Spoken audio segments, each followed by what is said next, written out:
Good morning, Exorcists. It's time for your daily archive reminder. Idol the Laughing Man. Type 3 manifestation controlled by Binder. Deceased.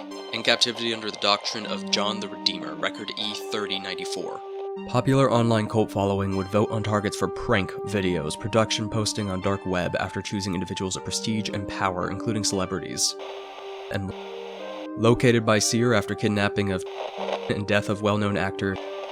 Palace located attached to laptop of subject and executed after 9 hours. There's so many idols hiding on the internet, it might as well be one. Anywho, happy hunting. As above, so below.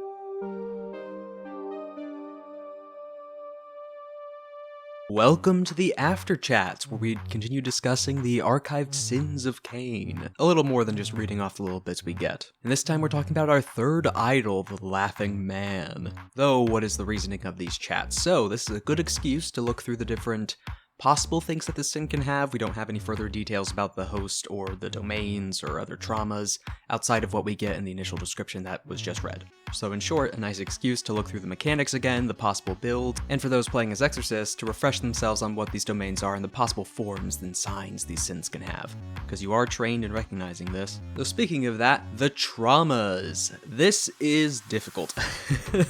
Because of the host, we have very little information. No background on who they were before all this, just the actions that they did after this manifested. Which could still be telling, because the host is still active and not at the whims of this sin after it manifested. Anywho, the idol traumas. What is your dream? Why did you give up on your dream? And why do you think you are incapable of being loved? So admittedly, I'm a bit loose on these right now. I'd love to hear what you think in the comments for this one, or the possibilities of which. But the dream, I'm guessing, is fame. Namely for those that are the targets and the kind of cult it formed, with it at the center. Yes, an idol, of course, wants people to, focus on them. But I think this is less of the incapable of being loved part and more what the dream is in the first place. It's fame. Not the wealth and fortune of a toad, but just the fame, the people looking to them. Why did you give up on your dream? Potentially something going on in the host's life. But I feel some of this blame, because it doesn't have to make sense, it just has to make sense inside the host's head. Some of this blame might be placed on other pre-existing famous people or celebrities. Again, pointing at the targets. Why are you incapable of being loved? This one I'm finding very tricky to actually pin down, because this host is desperate for not just attention but validation. Namely because it's not directed. This isn't the idol or the host directing people or the cult to do things, it's allowing the cult to vote. There is actually some influence being pressed onto the Laughing Man and the host.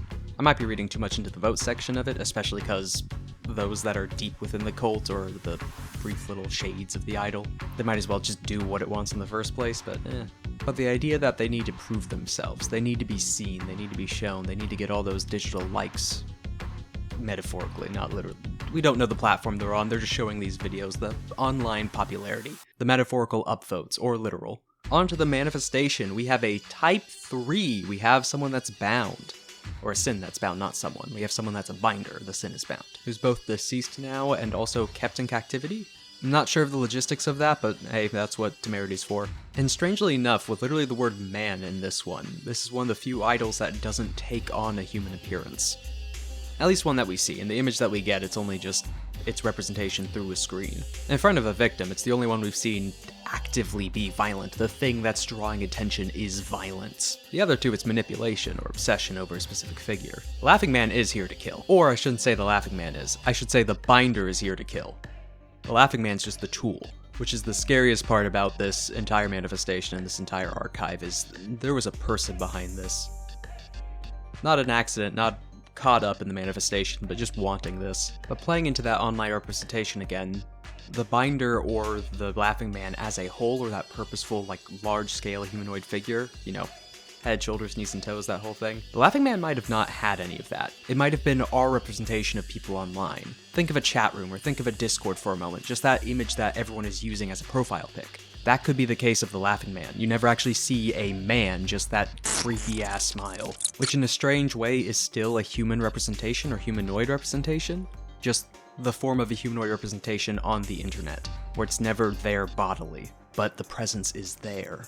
Depending on how much you want to read into that and the internet's reflection within the psychic sea. Listen, there's an entire blasphemy based off the reflection of objects in the psychic sea. If the concept of the internet or the technology around it doesn't have some kind of reflection or connection, it'd be neat. It'd be a reason to look into it or a plot device, but I'm in the camp that it does. But I'm getting a bit off topic there. Onto the domains. So firstly, in the point of the idol killing people themselves. The glory. This idea of taking a form that overwhelms the senses, being able to use it for combat or knocking out humans, a good excuse on how to be able to take out some of those celebrities or guards or kidnap them, and to represent the fact this is all a show. It is. It's entirely a set of videos and this entire performance around voting for these targets. The Laughing Man is more a stage name or profile name, showing off these attacks, showing off these videos, showing off its form. Less to the extent of it's perfect and more to the extent of what it's doing to the target. The next one, Slumbering I Saw a Shape in the Door. We're screwing with the Exorcist rests again and other psionic entities, so this doesn't really affect mundane people that much, specifically targeting exorcists, but once again this is a strictly visual thing. Well, not strictly visual, but those disturbing daydreams. If any idol here out of the three we talked about is going to give disturbing daydreams, the Laughing Man who specifically produces videos in this presentation and this show of killing and torturing, kidnapping. Torturing, I'm throwing it. It doesn't strictly say torturing. NSFL stuff. Yeah, that'd be a disturbing daydream. And a good representation of some just terrible stuff on the internet. And lastly on the domains, the strong-scented lips of a whispering god. So this isn't the connection to the cult. In fact, this isn't the connection to anyone powerful at all. This is just the fact they have access to the internet, and a group of people online. Of cultists that are all familiar with the deep web, or dark web as it puts it. You can just dox them. You can dox the Exorcist, you can dox CAIN. Not literally, well, not necessarily literally.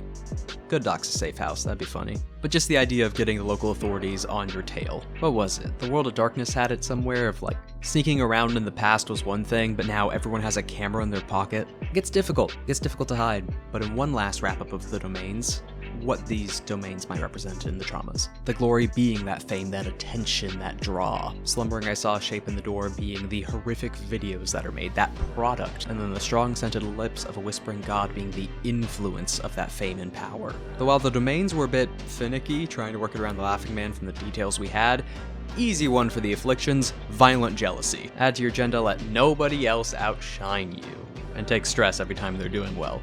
But I just feel that violent jealousy fits the mood of the binder, the one behind this. Because again, the targets are specifically famous people, other celebrities. Then to the palace, a terrible, terrible, torturous place online. Because it's found in a laptop. Now it could be a number of things. In plenty of media, there's different ways on how the cyberspace or the internet is visualized in a 3D sphere. But for some reason I feel this is almost a museum.